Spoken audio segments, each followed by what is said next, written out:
আমার কি যে ভালো লাগছিল এভাবে পিছনে ঘুরে যখন দেখছিলাম এতগুলা বাইক একসাথে বাঁকা রাস্তা দিয়ে উঁচু নিচু রাস্তা দিয়ে আসতেছে। মেয়েরা তারা আর ছেলেরা এখানে নিচে বসে পড়ে তাহলে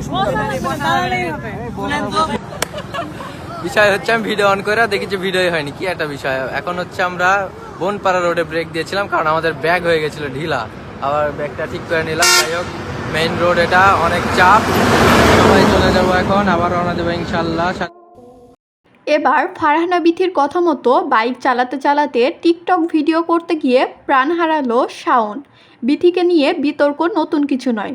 মাসখানেক আগেই গভীর রাতে হাই স্পিডে গাড়ি চালাতে গিয়ে ট্রাকের সাথে মারাত্মক দুর্ঘটনা করেছিল সে।